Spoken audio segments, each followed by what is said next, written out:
So here I want to talk about a very important political and a discursive or rhetorical shift that happens in this time period.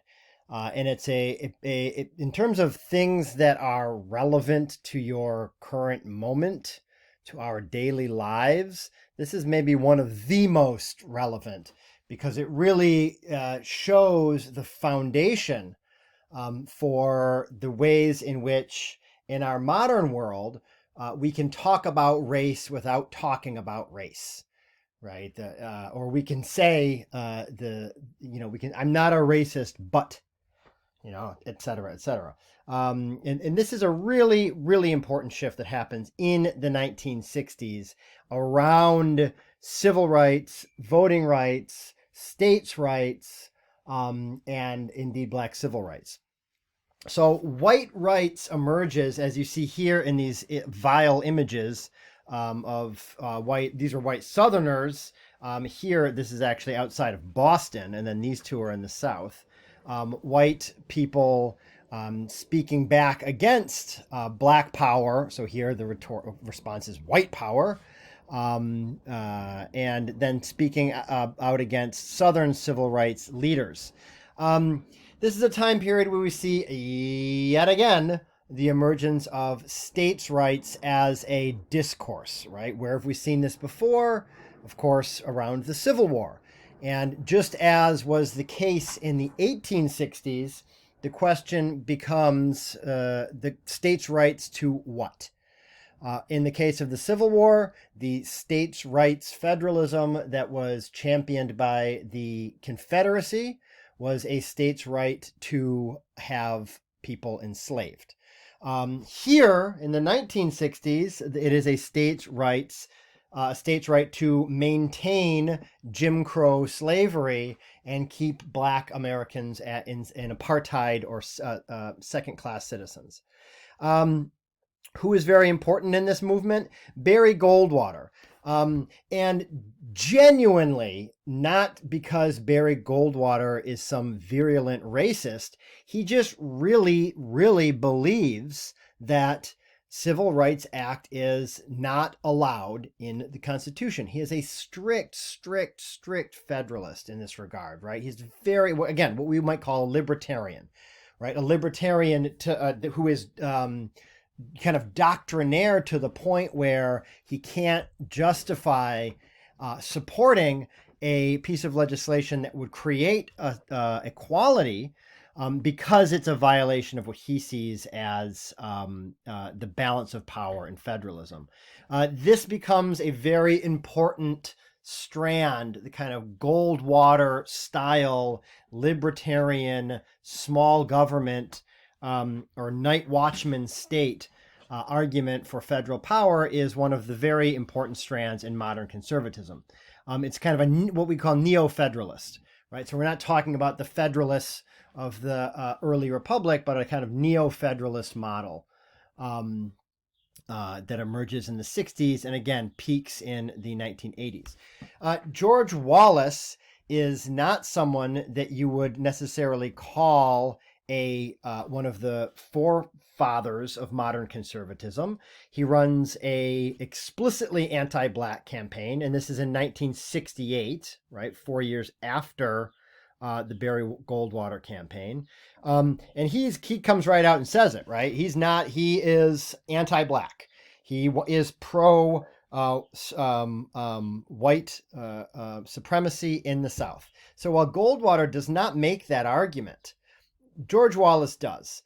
And Goldwater, because he makes a kind of a libertarian, an argument that is based in libertarian dogma, he wins the Southern states in 1964.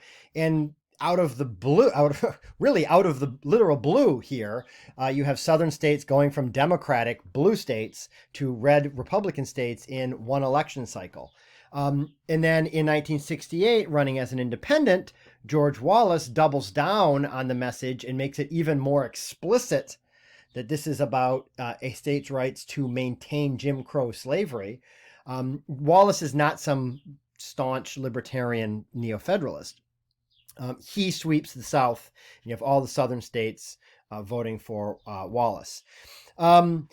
So in the South, you get this idea of what about white rights? Black civil rights black people want civil rights to eat at a lunch counter, but what about a white person's right to not have to sit next to a black person? And this actually emerges in this time period as a counter to civil rights, that, if there's black people have rights, well, what about the white rights? And this shift is really, really important because at its base, right, white power, white rights, or civil wrongs, as some white Southerners describe them, it is the beginning of a shift away from saying it's not that we don't like black people, it's that we have certain rights ourselves. Now, of course, those rights are part and parcel of a project to keep Black Southerners in a state of marginalization, but the shift is important here. Okay, so let's look at, right, all this, right, bad stuff, bad people, right, sicking dogs, dumping milkshakes, screaming and yelling, right? So this is when we think of the civil rights movement, we think of this kind of violent anti-blackness that we would say, well, I would never do something like that, right? If you're a white American, you would go, oh, this is a shameful chapter in American history. Here we'll see George Wallace's inaugural address. This is his inauguration as the governor of Alabama. So this is 1963. Right, he runs for president, of course, in 1968, and his message is very similar when he's running for president. So we can actually watch this very quickly right here, and then I'll talk a little bit about it. In the name of the greatest people that have ever trod this earth, I draw the line in the dust and toss the gauntlet before the feet of tyranny, and I say segregation now, segregation tomorrow, and segregation forever. Let us send this message back to Washington by our representatives who are here with us today, that from this day we are standing up, and the heel of tyranny does not fit the neck of an upright man, that we intend to take the offensive and carry our fight for freedom across this nation, wielding the balance of power we know we possess in the Southland, that we, not the insipid block voters of some sections, will determine in the next election who shall sit in the White House of these United States. So obviously, that sounds racist, right? And from our perspective, it is, right? That he is talking about Jim Crow, and he's talking about maintaining white supremacy in the South. That's not cool. But how does he frame his message? He talks about tyranny. He talks about a balance of power. This is states' rights, right? This is federalism, regionalism, local authority. He talks about a fight for freedom, about civic action that we will determine in the next election, we being white Southerners, et cetera, et cetera. So this is really important because Wallace, what we see in this document here, this video, is a shift away from, well, it's just about Jim Crow, it's about white rights, it's about keeping black people in their place, reminding them who's in charge, et cetera, and talking about tyranny, talking about balance of power. These are constitutional values. We'll watch one other brief clip here. This is from Lester Maddox, who owned a restaurant and who also would not integrate his restaurant after the Civil Rights Act of 1964. And I want to just briefly play this clip here for you and just listen again to the rhetoric that Maddox uses. Fast forward a bit here.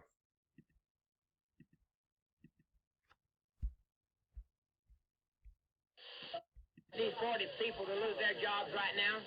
You're distorting the gospel, number one. Right, you shut your big mouth. Number two, You want them to lose their jobs? you shut your mouth, but you're not going to shut your mouth. This is my property. This is my property. You know, I don't own this property. You're not going to ever eat here now. You want to close my business? What did the court say, Mr. Madden? What did the I court said say? you're not going to ever eat here now. Do you want to close the business? Is that what you want to do? What do you want to do? You can't. Rights. So yet again, we see this example of a very important rhetorical and political shift happening away from I like Jim Crow and I don't like black people, and that's the way that my culture works, towards one of I have certain inalienable rights guaranteed to me, right, via the Constitution and, you know, all of that. So what's happening here? These guys like Wallace, like Maddox, they're saying that they don't like civil rights because they like states' rights. They like free enterprise. They like property rights, right? So this is at the same time that people like Martin Luther King and other civil rights leaders are being labeled as communists, anti-American, because what do they want? Equality, right? Equality sounds a lot like communism in the 1950s and 1960s. So what this is the shift that I'm talking about is a shift towards what we could call liberal rights discourse. And this has nothing to do with like liberal in terms of like, left-leaning Democrat or something. Liberal rights are the classically liberal understanding of rights, right? And that is right here, stuff that free enterprise, property rights, personal freedoms, these are constitutionally protected ideas and constitutionally protected rights that Americans have fought for and advocated for a very, very long time. So we see this shift happen in this time period towards liberal rights and away from kind of just racism.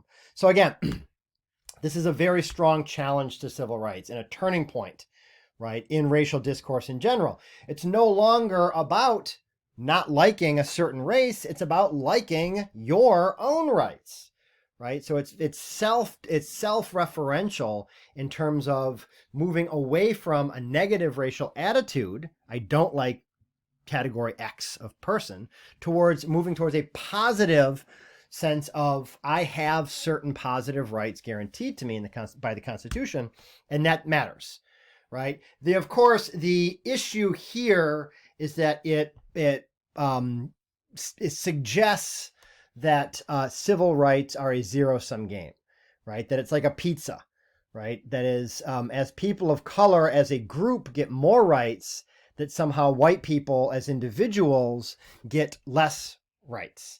And again, this only works if we presume a system of racial supremacy. So if part of my right, if I'm Lester Maddox or a white Southerner, if part of my right is racial superiority, then yes, Black Americans getting civil rights would take away from my rights. But if we don't want to argue for a system of racial supremacy, if we want to say that we don't believe in white supremacy, then this logic breaks down, right? That it's not, you're not losing an individual right as a white Southerner just by a group of Black Southerners gaining group rights. So I'm beating up on the South, but let's look a little closer to home in California. Rumford Fair Housing Act in 1963. So again, this is the same year that George Wallace, right? Segregation now, segregation amara, segregation forever. This is what's happening in California. Very progressive. The Rumford Fair Housing Act suggested that landlords cannot refuse to rent or sell to people based on race, religion, sex, ability, or marital status. So very progressive, very kind of California progressive legislation. Prop 14, 1 year later, was the attempt to repeal or nullify Rumford. It passes overwhelmingly, right? This is 1964. This is the same year that Californians are voting, again, overwhelmingly for President Lyndon Baines Johnson, who is a pro-civil rights president who is going to pass the Civil Rights Act, or has passed the Civil Rights Act, is going to pass the Voting Rights Act. So how can we comport, right? How do we get a sense that on the one hand, Californians are voting for this bill that effectively allows people to discriminate against people of color, against Catholics, or people with disabilities, people who are single, etc., while also voting for Johnson. Ronald Reagan was a big anti-Rumford Prop 14 supporter.